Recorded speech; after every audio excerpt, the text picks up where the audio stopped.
המקבל חבירו דף ק"ד, sponsored the Refuah Shalema for Yehuda Yitzchak ben Iris. Hachayal Yehuda Yitzchak ben Iris. Mishnah discusses cases where the sharecropper may or may not deduct from his rent.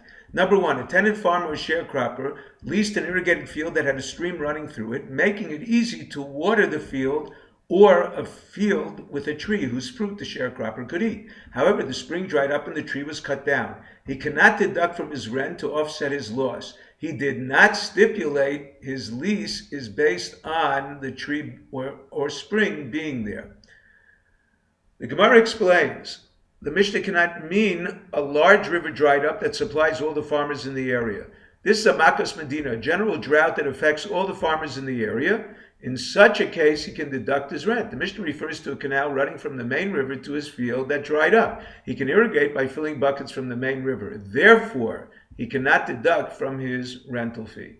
According to Rav Papa, the first two Mishnayos discuss both sharecroppers and tenant farmers. However, the upcoming Mishnayos are specific to one type. Number two, if the tenant farmer or the sharecropper stated, lease me this irrigated field or this field with the tree. Spring dried up and the tree was cut down, they can deduct the rent to offset their loss. They pay the value minus the spring or tree. The Gemara question is this law based on a brisa. The landowner can claim, I mentioned a spring or a tree to identify the field, not to provide these as parts of our agreement. Number one, Shmuel explains the law of the Mishnah applies when the farmer requests the irrigated field. He indicates his willingness to pay such a price only for an existing spring. Number two, Ravina explains that the farmer may deduct even if it is the owner initiating the offer. The term used in the Mishnah, beis shlachin zeh, implies they are in the field. He identified it as a beis hashlachim to indicate that it has a live spring. Now we move on to a new Mishnah. This Mishnah discusses the financial obligation of a sharecropper that leaves the field fallow. The tenant farmer pays rent regardless of the field's yield. The court assesses how much a field of this quality could produce. This is because the sharecropper writes in the contract, if I leave it fallow, I will pay whatever this field can produce.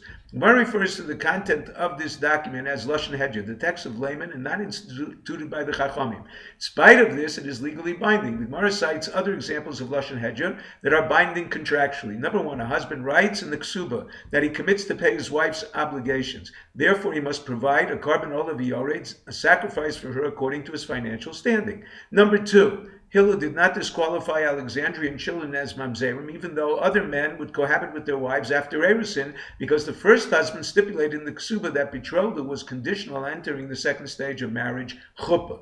Number three, Rabbi Yeshua Kocha states the security for a loan should be equal in value to the loan because the loan document states the right of payment is equal to the security. Although a security is different than regular movable property and that it can be collected from orphans, the written value of the security protects the lender against depreciation. Number four, Rabbi Yossi states in a place where a woman's ksuba is a loan, the husband can demand from his father in law payment of the whole dowry based on the wording of the ksuba. This dowry she brought from her father's house to her husband's house. However, where the custom is to double or triple the value of the assets, he can collect only half or a third unless he performed the kinyan sudar. Then he can collect even the exaggerated amount.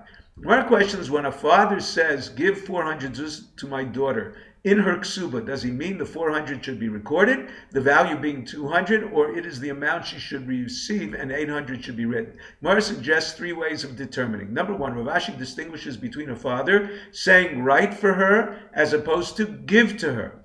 Number two, Rav Ashi distinguishes between him saying for her ksuba as opposed to write in her ksuba. Number three, the last distinction is that the amount is 400 only if he does not mention the ksuba at all. The Gemara brings a machlokas in a case where the sharecropper says, if I will pay you 1,000 zuz for not working the field, and he left a third fallow. The Nardoim holds he pays a third of the 1,000. Rava holds it is an asmachta. He never sincerely committed to pay such a large sum. He was expressing confidence to the landowner he would work the land. However, this is only where he offers an exaggerated amount. If he offers a reasonable amount, he is liable for compensation. Gemara discusses a case where a sharecropper leased a field to plant sesames and planted wheat instead that sold for the same price as sesame. A second case is where he profited more from the wheat. Rav Kahana holds in the first case the landowner has to deduct the benefit of less depletion. Rav Ashi holds he does not deduct this benefit. The landowner is concerned more about profit. Ravina, in the second case, holds the sharecropper is entitled to the difference between the profit of wheat and sesame. Rav Acha holds the profit accrued was due to the owner's land as well as the sharecropper.